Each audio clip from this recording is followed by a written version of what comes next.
Hai Sagittarius, selamat datang di channel Mama Ke Tarot.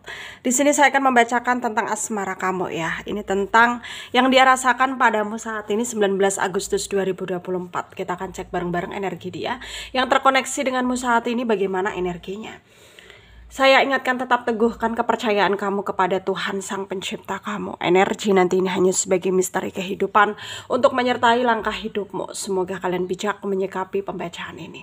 Jangan lupa like, komen, dan subscribe jika pembacaan ini bermanfaat bagi kamu. Baik Sagittarius, saya tarik energi kamu sesuaikan kondisimu saat ini, dan pembacaan ini bersifat vice versa. Saya mulai.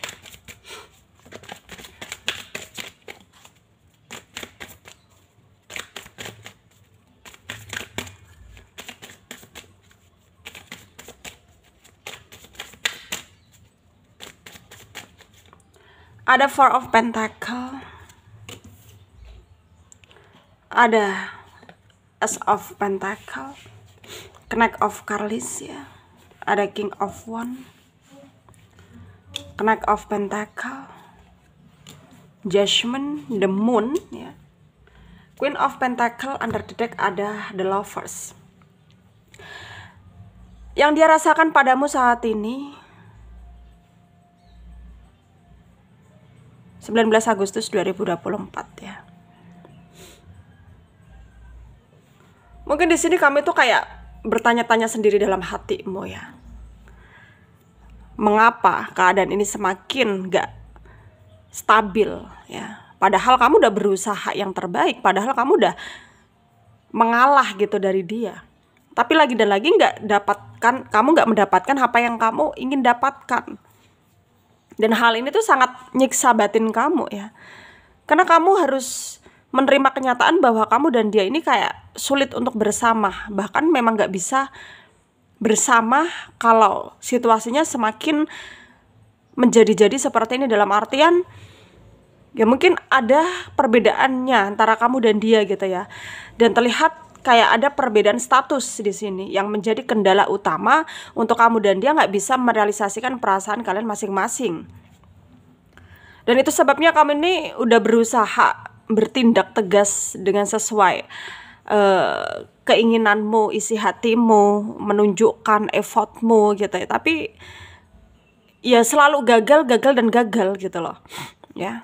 Dan kamu di sini tuh kayak berusaha ngeyakinin dirimu tapi nggak bisa gitu, berusaha membuat semua keadaan menjadi stabil tapi lagi dan lagi tuh nggak bisa, nggak segampang bayangan, nggak segampang memutarbalikkan telapak tangan gitu. Dan mungkin beberapa dari kalian ini kepo dengan apa yang dia rasakan, bagaimana perasaannya setelah mungkin ada masalah seperti ini denganmu ya. Apakah memang ngerasain seperti apa yang kamu rasakan? Dan jawabannya ya sebenarnya dia di sana lebih tenang ya. Dia di sana lebih tenang. Dia di sana lebih kayak nerima gitu. Bukannya dia nggak sayang sama kamu, tapi karakternya memang seperti itu. Dia nggak mau terlalu ambil pusing gitu. Ya nggak mau terjebak dengan kerumitan yang kalau dia bisa bangkit, kalau dia bisa apa ya, lebih baik, kenapa nggak dia lakukan gitu ya, tindakan yang menurut dia akan bisa mendapatkan kebaikan, kestabilan dalam hidupnya dia gitu. Jadi ya karaktermu dan karakter dia itu bertolak belakang gitu. Dalam artian memang kamu itu kayak energimu lebih ke arah kamu itu pemikir gitu ya, sedangkan dia di sana itu ya santai gitu. Tapi sebenarnya dia sayang sama kamu ya. Kalau dibilang cintakah dia sama kamu ya cinta gitu, cuman dia lebih tenang aja gitu karena nggak mau terjebak dengan kerumitan dalam persoalan cinta gitu ya. Itulah yang dia rasakan saat ini. Dan mungkin kalau dibilang dia kangen nggak ya, dia kangen. Itu yang dia rasakan, dia kangen sama kamu dan ketidakadanya mungkin pertemuan di antara kamu dan dia, dengan ketidakadanya komunikasi ya, dia kangen sama kamu. Cuman dia lebih nggak menunjukkannya ya, karena dia buat apa dia terlalu apa ya, ya terlalu kayak enes-enes, dalam artian terlalu kayak mikirin gitu ya. Kalau ujung-ujungnya hanya akan mempengaruhi pekerjaannya dia ya, hanya akan mempengaruhi kesehatannya dia. Dia nggak mau sampai dia itu rugi sendiri gitu ya. Dia nggak mau sampai dia itu kayak ujung-ujungnya ya berantakanlah kehidupannya gitu. Tapi sebenarnya dia sayang sama kamu ya. Sebenarnya dia cinta sama kamu. Itu yang menjadi mungkin membuat kamu itu kayak apa ya? Ya jengkel ya dengan dia. Kenapa dia nggak berusaha gitu. Seperti apa yang kamu lakukan gitu ya. Dan mungkin memang ya menurutmu kamu memang jatuh cinta dengan orang yang salah gitu, karena nggak ada tindakan dari dia, nggak ada effort dari dia gitu. Ya kamu harus terima semua ini gitu. Meskipun pada akhirnya kamu dan dia kayak nggak akan pernah bisa bersama, ya kamu harus terima.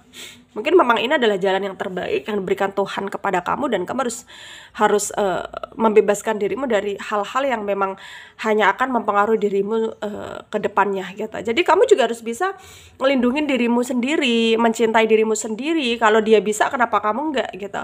Dia bisa setenang itu, kenapa kamu nggak bisa gitu? Jadi belajarlah dari dia ya, belajarlah dari dia, sikap yang dia berikan ya cobalah kamu contoh gitu. Ya, jadi di sini tuh memang tergantung kamu ya. Tergantung kamu. Jadi ya nggak perlu kamu merasa tertekan dengan semua ini, karena dia sendiri aja nggak pernah memikirkan bagaimana kedepannya harus bertindak. Ya dia aja ngikutin alur kehidupannya gitu. Kayak kalau nggak bisa bersama ya udah gitu, dianya aja seperti itu. Jadi belajarlah dari dia gitu ya, supaya kamu juga bisa tenang, supaya kamu juga bisa memberikan kebaikan untuk dirimu, tidak terpengaruh gitu ya. Jadi di sini kembali lagi bahwa kamu harus lebih bisa membebaskan dirimu dari belenggu ya, dari hal yang membuat terjebak gitu ya. Dan jangan kamu apa ya mengarahkan dirimu ke hal-hal yang terlihat kamu kebucinan gitu. Sama itu hanya akan menyesatkan kamu saja ya.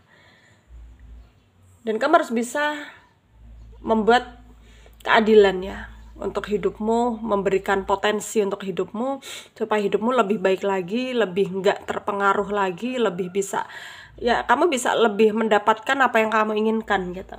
Meskipun banyak orang yang mungkin menentang, banyak orang yang nggak setuju, banyak orang yang nggak seneng gitu ya, biarin aja, lewatin aja, dan kamu harus tetap punya tujuan dalam hidup meskipun semua itu tidak mudah untuk kamu wujudkan. Semoga bermanfaat ya untuk kalian yang resonate. Yang tidak, jangan ambil pusing, jangan baper. Mungkin ini bukan energi kalian. Terima kasih, dadah.